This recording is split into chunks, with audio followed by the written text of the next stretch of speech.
함께 기도드리겠습니다. 하나님, 사랑의 손길로 잠을 깨워주시고 하루의 햇살을 보게 하심을 감사드립니다.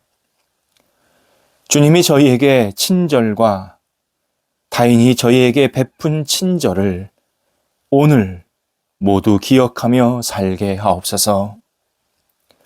저희를 위해 기도하는 사람을 기억하며 저희도 주변 사람들을 축복하며 기도하게 하옵소서.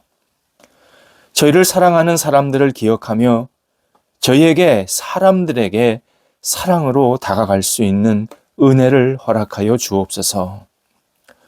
저희를 위로해 주는 사람들을 기억하며 저희도 어려움을 겪는 사람들을 위로하게 하옵소서. 선한 손길을 기억하며 선한 손길로 살아가는 저희가 되게 하옵소서. 평안의 능력이 저희를 감싸 안으사 매일 주님과 기뻐하게 하옵소서. 은혜의 능력이 저희를 감싸 안으사 주의 뜻을 이루며 살게 하옵소서. 찬양으로 하루를 시작하며 찬양으로 하루를 마무리하는 복이 있게 하옵소서. 병상에 있는 사랑하는 환우들을 붙잡아 주옵소서. 오늘도 주님의 손길과 능력으로 채움받게 하시고 회복에, 가료에, 그리고 온전한 새로운 영육이 되는 하나님의 손길을 경험하며 하나님께 찬송을 돌려드릴 수 있게 하옵소서. 모든 환우들 영적으로나 육적으로나 흔들리지 않게 하시고 어려운 시간이 있지만 오직 하나님 앞에 모든 것을 내어 맡기며 한 발자국 한 발자국 주님과 동행하며 이 어려운 시간들을 극복하게 하옵소서. 옆에서 병관하는 가족들을 붙잡아 주셔서 은혜를 부어주시고 평안케 하시고 믿음 주시고 모든 역할들을 감당하기에 어려움이 없도록 순간순간 힘을 주옵소서. 모든 삶의 터전을 평안케 하옵소서. 자녀들을 붙잡아 주옵소서. 오늘도 우리 자녀들이 예수님 안에서 하나님을 경외하며 의지하는 복이 있는 날 되기를 원합니다. 맡겨진 역할들을 감당할 때에 주님과 함께 지혜롭게 감당하게 하시고 하나님이 원하시는 방향대로 한 발자국 한 발자국 인도함 받게 하시고 모든 형편과 상황 속에서 주님을 놓치지 아니하는 믿음의 자녀들 되게 하옵소서. 하나님, 학업에 있는 자녀들을 붙잡아 주셔서 공부할 때에 지혜롭게 잘 감당하게 하시고 모든 역할들을 통해서 한 발자국 자신의 미래를 향해서 나아갈 수 있게 하시고 주께서 원하시는 뜻을 이루어갈 수 있는 복이 있는 자녀들 되게 하옵소서.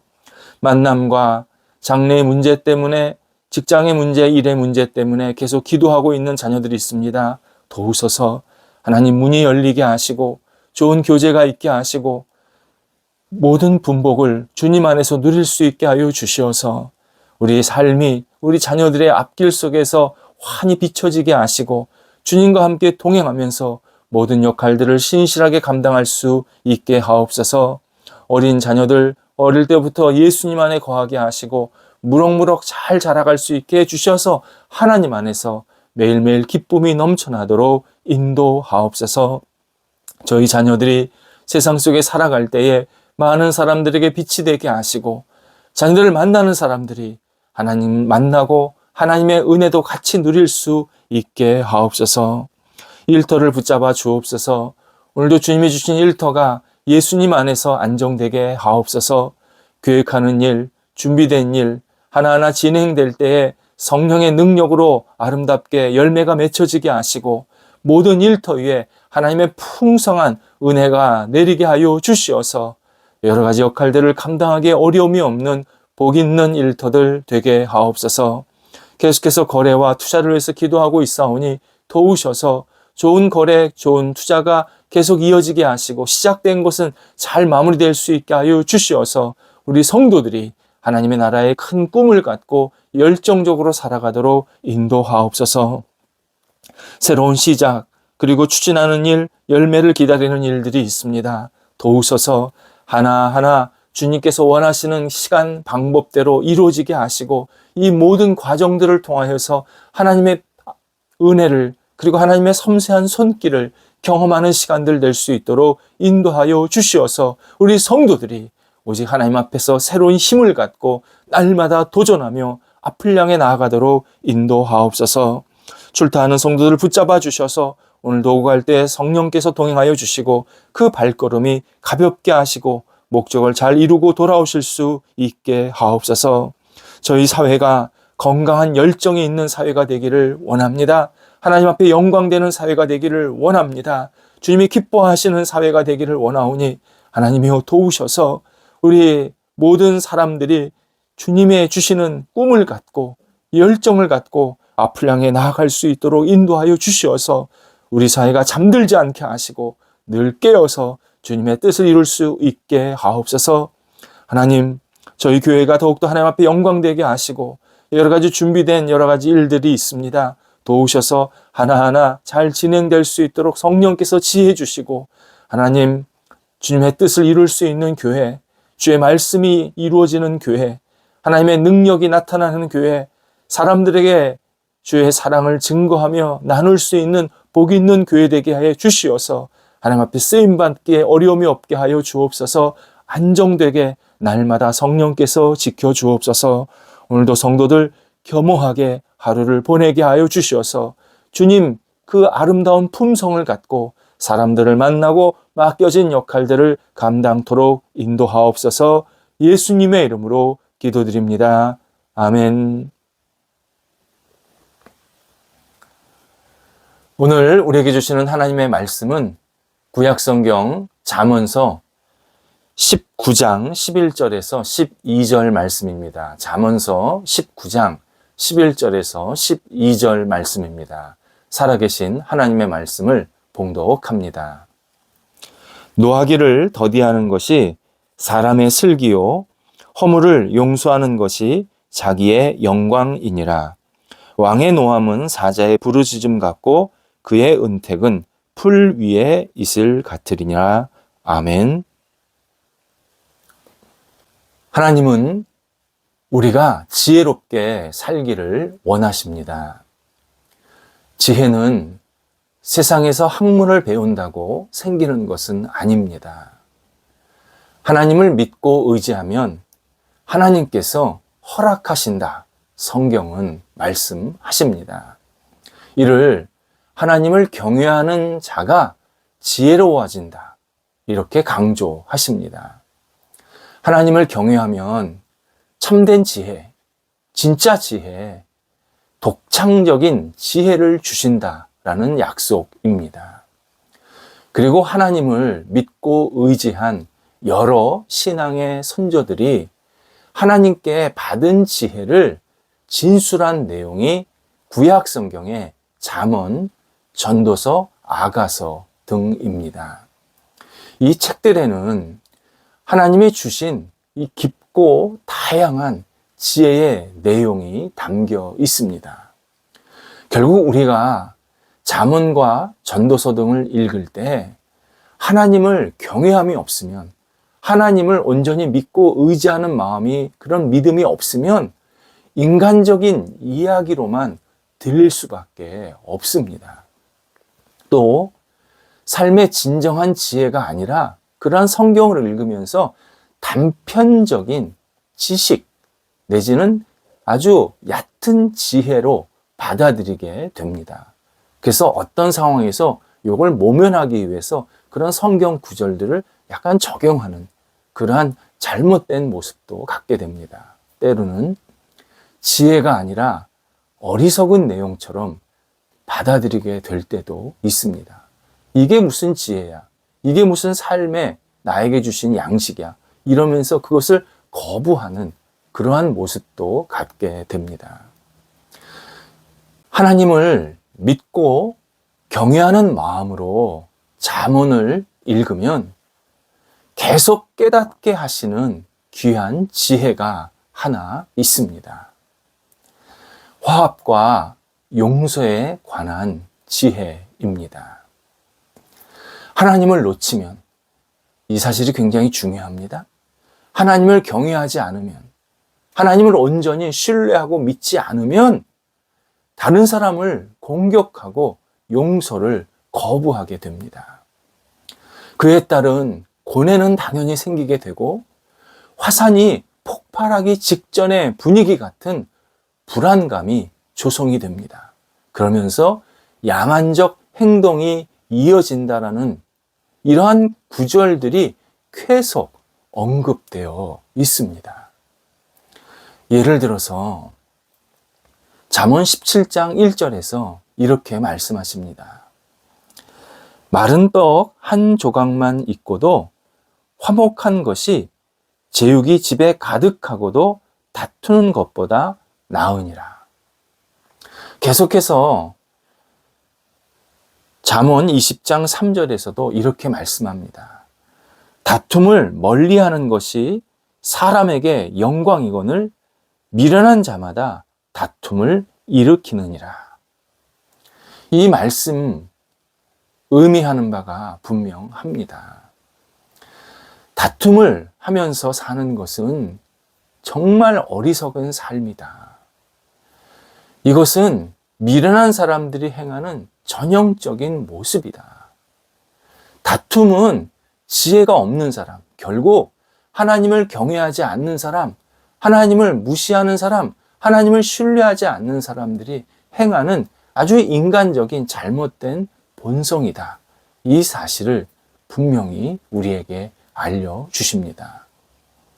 실제로 많은 경우 다툼은 모임이나 관계를 무차별적으로 무너뜨립니다. 다툼은 상대방과 좋은 관계, 때로는 사랑했던 관계도 어느 순간 증오하는 자리에 몰아넣게 합니다. 그만큼 다툼이 아니라 화합이, 증오가 아니라 용서가 하나님을 믿는 자에게는 절대적인 지혜이다. 이 사실을 강조하고 계십니다. 우리가 상대방을 용서하지 못하고 적개심이 부추겨지면 쉽게 치유되지 않는, 정말 쉽게 다듬어지지 않는 지독한 부정적인 감정과 상처가 유발됩니다. 이런 상처, 그리고 이런 쓴뿌리가 원망이라는 이 병균, 이 바이러스에 감염이 되면 두 사람은 서로를 평생 불행하게 만듭니다. 용서하지 못하는 이유, 안타깝지만 누구도 아닌 나 자신의 완고함에 있습니다. 상대방의 단점을 눈감아 주지 않으려는 고집, 내가 망가지더라도, 내가 잘못되더라도 상대방이 잘 되면 안 된다라는 이 쉬지 않는 고집, 내가 당하는 만큼 상대방도 당해야 된다라는 이 자기 파멸적인 고집이 용서를 거부하게 합니다. 잠언 18장 19절에서 이렇게 말씀하십니다. 노엽게 한 형제와 화목하기가 견고한 성을 취하기보다 어려운 이유는 다툼은 산성, 문붙장 같도다. 말씀하십니다. 우리의 고집스러운 자물쇠가 상대방을 용서하거나 수용하지 못하게 한다라는 뜻입니다. 적이 못 들어오는 것은 이 성 안에서 내가 성문을 꽁꽁 잠가두기 때문입니다. 바로 내가 상대방을 용서하지 못하는 것은 내가 내 안에 있는 이 문빗장을 꽉 잠궈놓고 상대방의 잘못만 계속 탓한다는 겁니다. 그래서 결국 내가 고집스러워서 상대방과 계속 배척하게 되고 상대방을 멀리하게 되고 상대방을 가까이 할 수 없는 그러한 견고한 성처럼 그렇게 나 자신을 뚝 떨어지게 만든다. 이렇게 성경은 말씀합니다. 반면 용서가 우리에게 주는 유익한 지혜가 있습니다. 오늘 본문 11절에서 이렇게 말씀하십니다. 허물을 용서하는 것이 자기의 영광이다. 허물을 용서하는 것이 자기의 영광이다. 만일 우리의 에너지를 다른 사람을 공격하고 파멸시키는 데 집중하면 우리는 스스로의 가치를 계속 격하시키는 중입니다. 하지만 용서와 자비와 은총으로 상대방을 대하면 나 자신을 영예롭게 하고 소중하게 여기는 아주 복된 그리고 아름다운 행동이 된다라고 오늘 하나님께서 말씀해 주십니다. 예전에 텔레비전 광고에 나는 소중하니까요 하면서 좋은 화장품 선전을 하는 내용이 있었습니다. 하지만 진짜 자신을 소중하게 여기는 것은 비싼 화장품, 좋은 화장품 바르는 게 아닙니다. 용서를 할 때 내 얼굴이 빛나고 내 마음이 평안해집니다. 미움으로 돌려주는 것은 누구나 할 수 있습니다. 온유와 이해, 그리고 용서로 대응하는 것은 누구나 할 수 없습니다.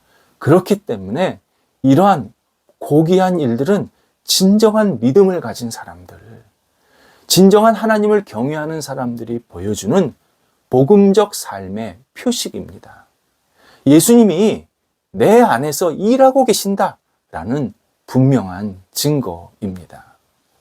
바로 용서가 나 자신을 영예롭게 만들어 줍니다.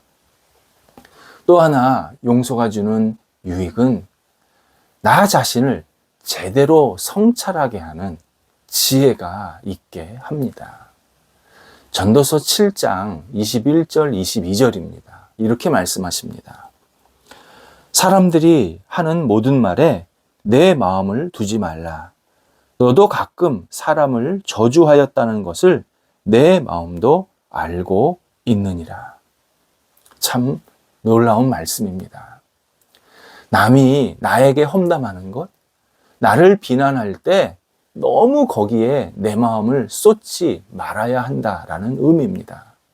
당연히 내가 잘못한 것이 있어서 남이 나에게 뭐라 그러면 그건 들어야 합니다. 내가 내 행동을, 말을 고쳐야 합니다. 그런데 이유도 없고 때로는 잘못된 판단이나 잘못된 평가로 인해서 나를 비난하면 그 비난을 묵상하지 말아야 합니다.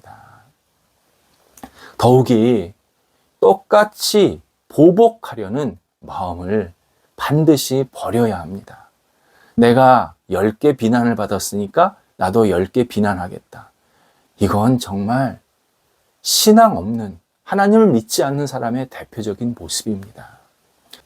오히려 성경에서는 아주 중요한 말씀을 하십니다. 내가 남이 나를 비난하는 것을 들었다면 나도 남에게 그렇게 비난했던 시간들, 행동들을 생각하는 시간을 가져야 한다. 이렇게 말씀하시는 겁니다. 그래서 내가 타인을 용서하게 되면 이런 시간을 통해서 자신도 똑같은 방식으로 누군가를 잘못된 비난과 평가했다라는 그러한 사실들을 내가 기억하게 되면서 나 자신을 다시 겸허하게, 나 자신을 다시 하나님 앞에서 새롭게 출발할 수 있도록 만들어주는 지혜로운 사람이 되게 한다 알려주십니다. 누군가가 나를 우스갯거리로 만들고 내가 한 말을 악용해서 험담한다면 당연히 우리 마음 아픕니다. 하지만 정직하게 들여다보면 나도 그런 적이 있었다라는 사실을 알게 됩니다. 오직 하나님의 은혜로 이러한 잘못된 행동들이 가려졌을 뿐입니다. 그래서 이 하나님의 은혜를 깨달으면 나에 대한 험담했다는 사실, 그러한 것들을 들었을 때 내가 똑같은 행동을 하고 싶지 않아 합니다. 파멸을 지속하고 싶지 않은 그러한 간절함이 생기게 만드십니다. 하나님의 은혜를 생각하면 이게 내 안에서 자발적으로 생기게 됩니다. 그래서 용서의 길을 걷게 하시고 그것이 지혜의 삶이 된다고 오늘 우리에게 알려주십니다. 또 하나 성경은 보복에 대해서 하나 더 말씀하십니다. 잠언서 20장 22절입니다. 너는 악을 갚겠다 말하지 말고 여호와를 기다리라. 그가 너를 구원하시리라.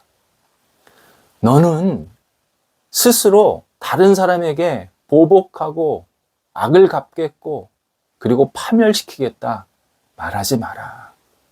하나님께서 다 보시고 하나님의 공의대로 모든 것을 판단하신다.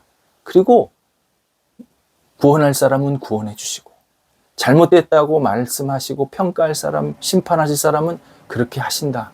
약속하십니다. 내가 아무리 억울한 일을 당했더라도 원수 갚는 일, 그건 내 일 아닙니다. 하나님이 하시는 일입니다. 하나님께 속해져 있는 일입니다. 그리고 우리는 용서를 통해서 오직 하나님께서 허락하시는 자유와 기쁨의 생활을 계속 이어가게 만드십니다. 기도하겠습니다. 하나님, 저희가 오늘도 주님의 마음으로 사람들을 대할 수 있도록 인도하옵소서.